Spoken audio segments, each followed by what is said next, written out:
informasi, fungsi jenis sistem informasi tersebut, penggunaan atau tujuan jenis sistem informasi tersebut, dan manfaat dari jenis sistem informasi tersebut.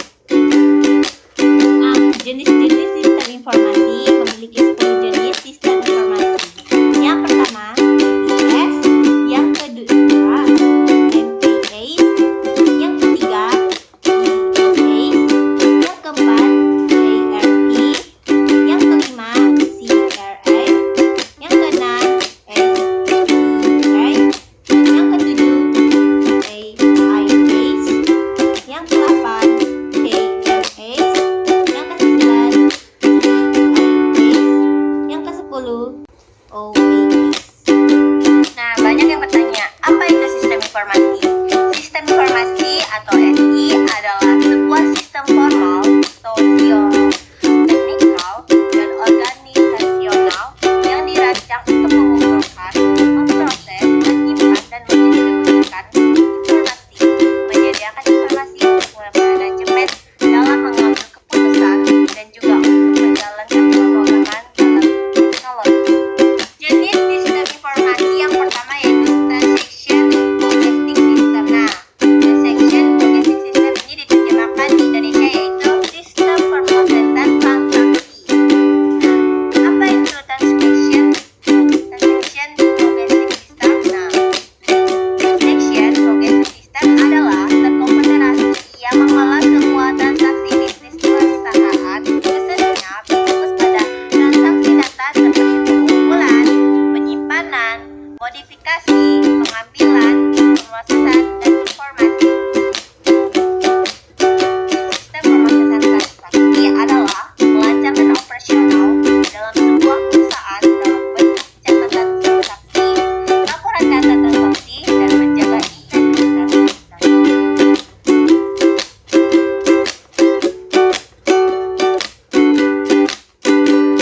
Penggunaan manajemen information system. Digunakan untuk mengumpulkan, menganalisis, dan mengatur data yaitu dalam kumpulan organisasi di antara lain yaitu menyimpan data dalam satu sistem yang sama, memproses data secara real time, mengatur dan menganalisis data, menghasilkan laporan yang informatif, memastikan semua data yang relevan dapat diakses oleh pihak yang berwenang, membantu pengambilan keputusan bisnis. Nah, disitulah penggunaan manajemen information sistemnya. Nah, manfaat manajemen informasi sistem yaitu meningkatkan akurasi data, mempermudahkan koordinasi, meningkatkan kualitas SDM, mengatur biaya operasional, dan mengatur analisa data. Isi manfaat dari manajemen information system adalah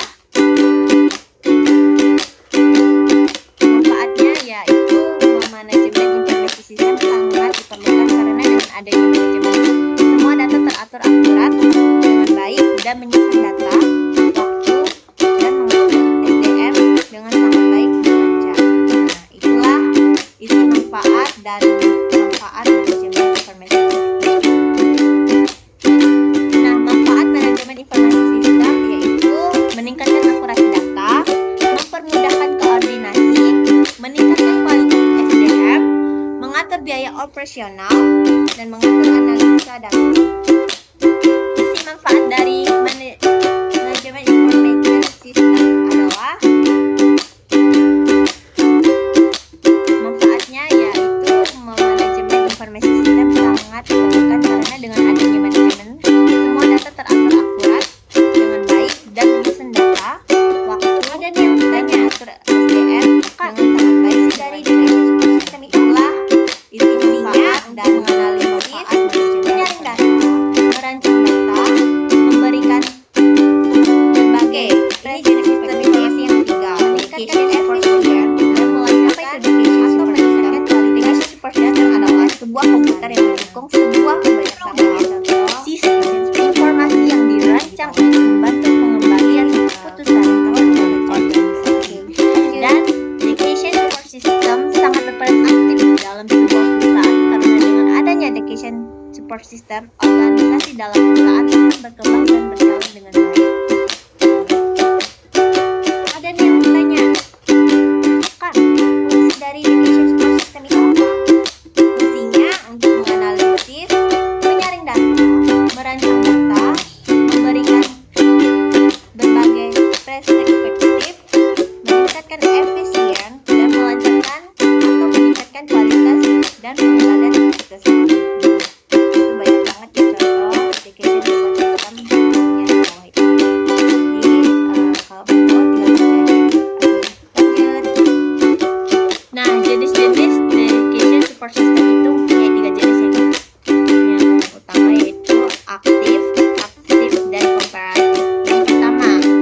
Dedication Support System aktif adalah sistem informasi berbasis komputer yang digunakan untuk membantu pengembalian keputusan dalam suatu organisasi atau perusahaan.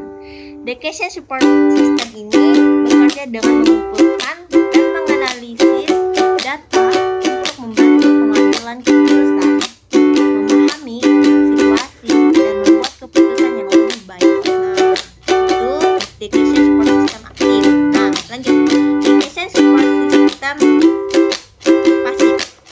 Dedication Support System pasif ini membantu proses pengambilan keputusan, tetapi tidak memberikan saran atau solusi keputusan yang eksplisit. Nah, jadi karena beda ya kan, Dedication Support System aktif dan Dedication Support System pasif. Nah, lanjut. Cooperative Dedication Support System memungkinkan proses interaktif antara manusia dan sistem. Jadi ini pemahaman dari Cooperative Dedication Support System. Lanjut. Nah, manfaat Dedication Support System yaitu mempercepat proses pengambilan keputusan, meningkatkan efisien, dan meningkatkan kualitas keputusan. Oleh karena itu, banyak organisasi yang sudah menerapkan Dedication Support System untuk membantu pengambilan keputusan. Selanjutnya, jenis sistem informasi yang keempat yaitu Enterprise Resource Planning atau sering disingkat dengan ERP. Nah, apa tuh ERP? ERP adalah sistem perangkat lunak yang mengintegrasikan dan mengolah berbagai proses bisnis dalam sebuah perusahaan atau organisasi. Pengertian sistem Enterprise Resource Planning ini, ERP ini bertujuan untuk mengatasi batasan-batasan fungsional tradisional dalam organisasi dengan memfasilitasi pertukaran data dan informasi, serta memperkenalkan praktik-praktik bisnis yang belum di antara semua pengguna dalam organisasi tersebut. Nah, jadi ERP ini adalah sistem perangkat lunak yang mengintegrasikan dan mengolah berbagai proses bisnis. Tujuan dan manfaat ERP. Nah, tujuannya yaitu mengelola berbagai aktivitas bisnis sehari-hari seperti akuntansi, pengadaan, manufaktur, manajemen, keuangan, rantai, pasokan, sumber daya manusia, penjualan, dan lain-lainnya. Manfaat dari ERP ini apa sih? Manfaat dari ERP. Yang pertama, meningkatkan penjualan dan dapat mengurangi risiko bangkrut. Yang kedua, menghemat biaya dan waktu dalam manajemen. Yang ketiga, dapat menciptakan ekosistem kerjasama yang bagus antara mitra, vendor, pegawai, dan lainnya. Yang keempat, mempermudah pengendali proses bisnis. Nah, itu manfaat dari ERP dan tujuan dan manfaat dari ERP tersebut. ERP adalah mengelola berbagai aktivitas bisnis sehari-hari seperti akuntansi, pengadaan, manufaktur, manajemen keuangan, rantai pasokan, sumber daya manusia, penjualan, dan lain-lainnya. Terus cara kerjanya ERP itu gimana sih? Oke, cara kerja ERP itu mengumpulkan data dari berbagai departemen dan mengumpulkannya ke dalam satu basis data. Nah, itu cara kerjanya ERP. Oke, ini yang kelima, jenis sistem informasinya yaitu Customer Relationship Management. Pengertian dari CRM atau Customer Relationship Management yang berperan penting dalam mengelola hubungan dengan pelanggan. CRM menggabungkan berbagai praktik, teknologi, dan strategi untuk mengumpulkan dan menganalisa data pelanggan. Terus tujuan Customer Relationship ini apa sih? Oke, tujuannya untuk meningkatkan hubungan dengan pelanggan, mempertahankan pelanggan, meningkatkan penjualan. Nah, CRM dapat memberikan manfaat seperti mengurangi biaya operasional, meningkatkan efisien operasional, mendorong loyalitas pelanggan, memperoleh pelanggan baru, menambah nilai pelanggan.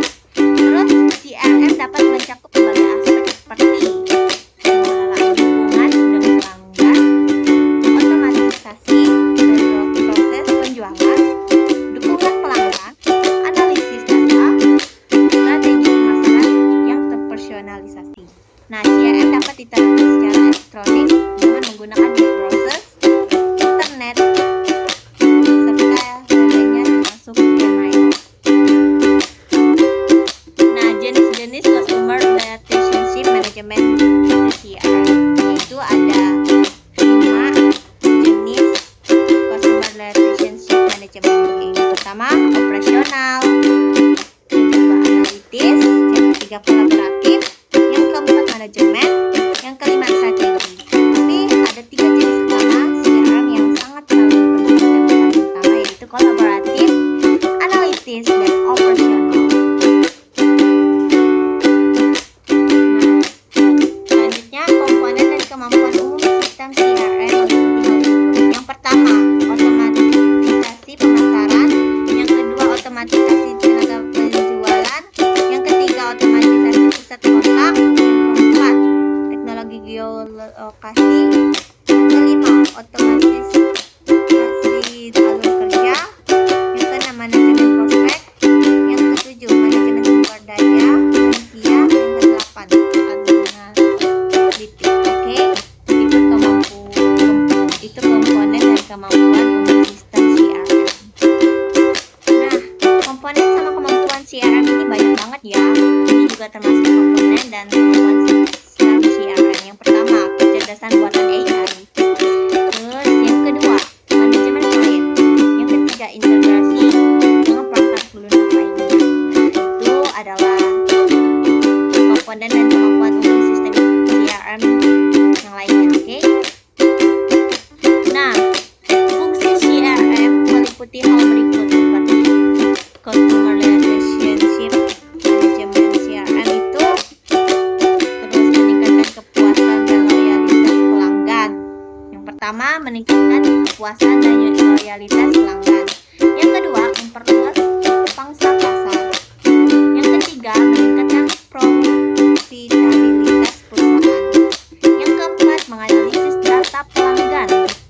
Yang kelima, memperbaiki komunikasi antara perusahaan dan pelanggan. Yang keenam, memperbaiki pelayanan yang personalisasi. Yang ketujuh, memberikan reward atau insentif. Nah, itulah fungsi sistem CRM ya di dunia teknologi sekarang. Lanjut. Nah, ini jenis sistem informasi yang keenam, yaitu supply management. Apa itu supply management? Supply management adalah sistem pengolahan yang mencakup perencanaan, pengelolaan, dan aktivasi produk. Supply management berfokus pada aliran barang dan jasa, mulai dari bahan baku hingga produk akhir yang sampai ke tangan konsumen. Supply management mencakup berbagai aktivitas seperti pengadaan, manajemen siklus produk, perencanaan rantai pasokan, logistik, dan manajemen pesanan. Nah, rantai pasokan atau supply management jaringan fisik, sehingga semua perusahaan akan berperan dalam memasarkan bahan baku, melakukan produksi barang sampai dengan mengirimkannya ke pengguna akhir atau konsumen. Untuk supply management sendiri menjadi alat, metode, atau pengolahannya. Itulah supply management, baik dari artinya maupun dari transaksinya. Nah, fungsi supply management adalah sebagai berikut, yaitu pengadaan bahan mentah, produksi produk akhir, distribusi produk ke toko retail, pembelian, operasi, logistik, manajemen sumber daya, alur kerja informasi. Nah, itu adalah fungsi supply management. Nah, supply chain management itu memiliki rantai pasok Beberapa tujuan diantaranya mengatur dan mengelola hubungan antara penawar dan permintaan. Terus meningkatkan efisien dan efektivitas koordinasi antara pasokan dan permintaan. Terus mencapai dominasi pasar atau menjalankan bisnis secara sukses. Nah, terus menghasilkan produk yang berkualitas tinggi, menjangkau tepat waktu dan bervariasi. Nah, itulah rantai pasok milik supply chain management. Oke. Nah, manfaat supply chain management yaitu meningkatkan efisien dan efektivitas, menerapkan transparansi pada proses supply chain, mengurangi biaya operasional, menanggulangi risiko, memenuhi kebutuhan konsumen yang dinamis, meningkatkan dan menjaga kepercayaan pelanggan. Nah, prinsip supply chain management juga di bawah ini adalah prinsip-prinsip dalam manajemen rantai pasokan, yaitu memetakan kebutuhan atau permintaan konsumen, membangun relasi yang baik dengan supplier untuk menyediakan bahan yang berkualitas, menerapkan teknologi dalam seluruh proses supply chain management, melakukan analisa pasar sebagai bahan perencanaan dan pengembangan produk. Terus, manajemen informasi dan data yang transparan dengan menjaga akurasi data, melakukan evaluasi dan optimalisasi supply chain management. Nah, itulah prinsip supply chain management ya. Nah, ini jenis sistem informasi yang ketujuh, yaitu Executive Information System ya, Executive Information System. Nah, apa itu AIS atau Executive Information System? Nah, sering diterjemahkan dalam bahasa Indonesia yaitu sistem informasi eksekutif adalah sistem komputer yang membantu eksekutif dalam mengakses informasi dan data. Sistem ini menyediakan informasi internal dan eksternal yang relevan dengan tujuan organisasi. Nah, pengertian dari AIS ini adalah sistem informasinya berbasis komputer yang membantu eksekutif senior untuk mengakses informasi dan mengambil keputusan. Nah, itulah yang dimaksud Executive Information System dan pengertian Executive Information System. Dan fungsi Executive Information System itu adalah sistem berbasis komputer yang membantu eksekutif dalam melakukan berbagai macam fungsi seperti mengakses data dan informasi, mengidentifikasi masalah, mengeksplorasi solusi, melakukan perencanaan strategis, membuat keputusan terstruktur dan tidak terstruktur, melakukan analisis sistem, melakukan pengukuran dengan indikator, melakukan monitoring, dan melakukan analisis persaingan. Itulah fungsi Executive Information System.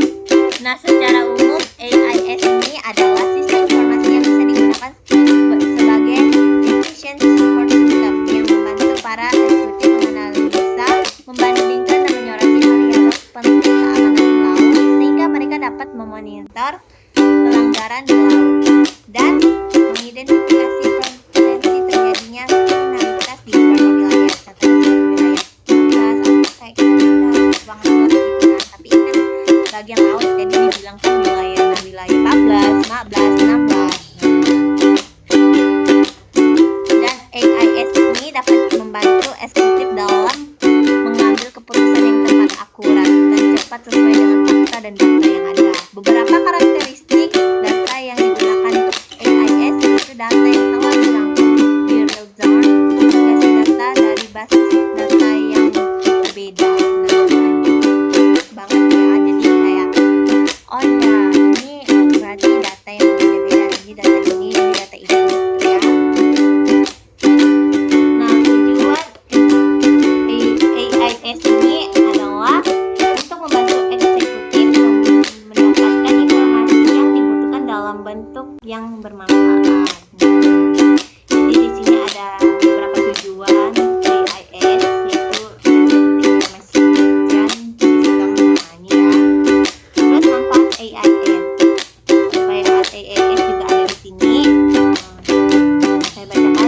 tentunya yaitu menyediakan informasi yang tepat waktu. Banyak ya. Nah, isi penting dari AIS yaitu peran utamanya adalah membuat sari data informasi yang volumenya besar untuk meningkatkan kegunaannya. Pengambilan sari ini disebut penempatan informasi, di mana menghasilkan sesuatu gambar, model, mental dari operasi, organisasi, atau usaha tersebut. Isi penting dari AIS. Nah, terus jenis sistem informasi yang ke-8 nih, Quinolet Management System atau sistem manajemen pengetahuan adalah alat berbasis digital yang digunakan untuk mengolah pengetahuan dan informasi. KMS ini dapat membantu perusahaan untuk mengatur dokumentasi, pertanyaan yang sering diajukan, dan informasi lainnya. Nah, Quinolet Management System ini adalah sistem untuk mengolah pengetahuan dan dalam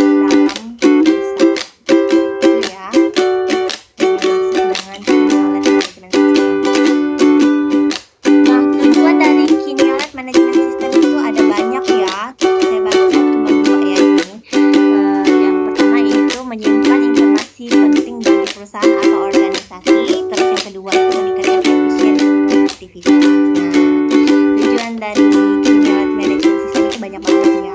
Nah, terus fungsi dari Quinolet Management System yang pertama, efisien biaya dan waktu.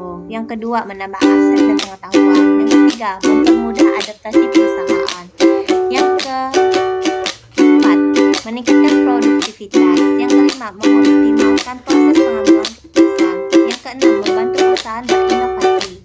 Yang ketujuh, mempermudah karyawan baru mempelajari perusahaan. Nah, itu fungsi dari Quinolet Management System. Nah, lanjut. Manfaat dari Quinolet Management System. Quinolet Management System ini banyak banget manfaatnya ya. Manfaatnya ada 9 manfaat Quinolet Management System.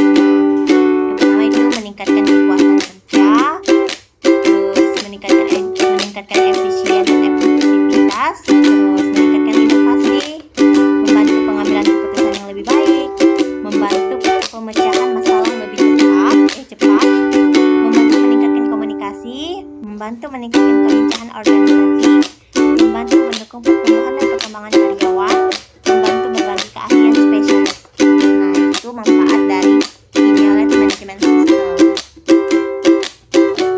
Terus yang ke-9 nih, jenis sistem informasi, yaitu Geography Information System. Nah, apa itu GIS? Nah, GIS atau sistem informasi geografis adalah sistem komputer yang digunakan untuk mengolah, menyimpan, menganalisis, dan menampilkan data geografis.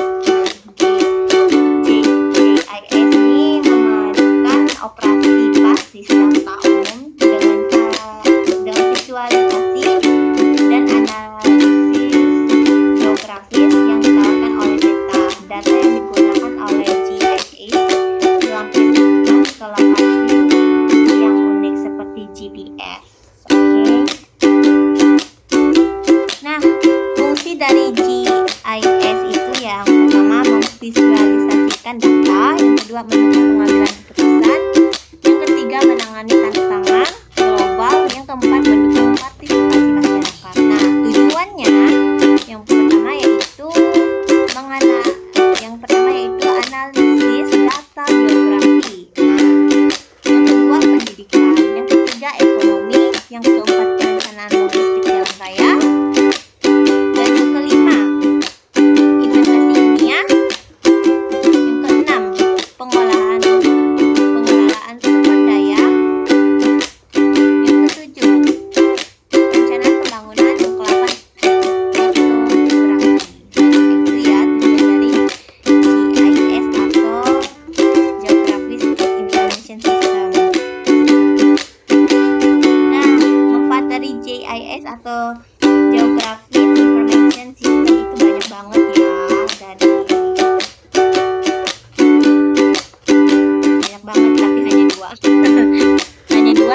mitigasi bencana dan efisien operasional. Mitigasi bencana itu terdapat banyak banget ya.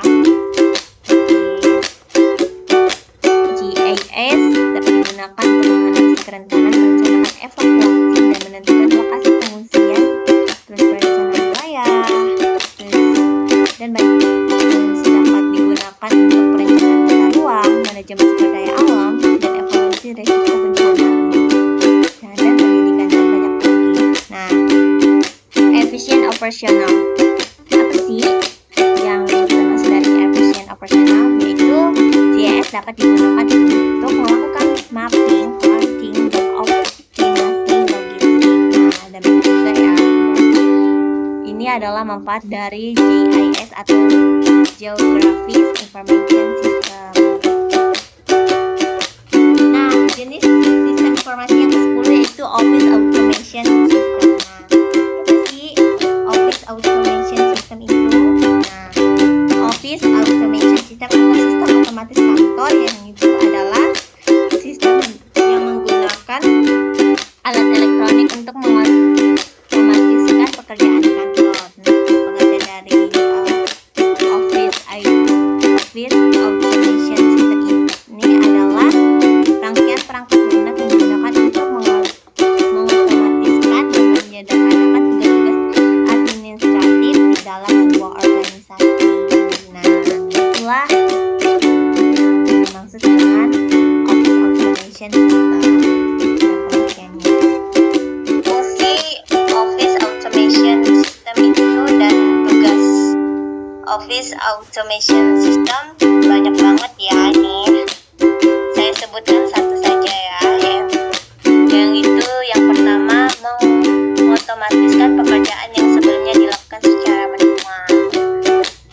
Jadi itu adalah fungsi dan tugas Office Automation System. Nah, tujuan Office Automation System ini apa? Oke, tujuan dari OAS itu adalah untuk mengotomatisasikan dan menyederhanakan tugas-tugas rutin di kantor sehingga dapat meningkatkan produktivitas kerja. Nah, itu adalah tujuan dari Office Automation System. Office Automation System atau sistem otomatis kantor memiliki beberapa manfaat, di antaranya yang pertama, peningkatan efisien, yang kedua, pengurangan kesalahan manual, yang ketiga, peningkatan kolaborasi antar tim, yang keempat, peningkatan keamanan data, yang kelima, meningkatkan produktivitas kerja, yang keenam, membuat pekerjaan jadi lebih fleksibel, yang ketujuh, membantu proses administrasi. Nah, itu adalah manfaat dari sistem otomatis kantor.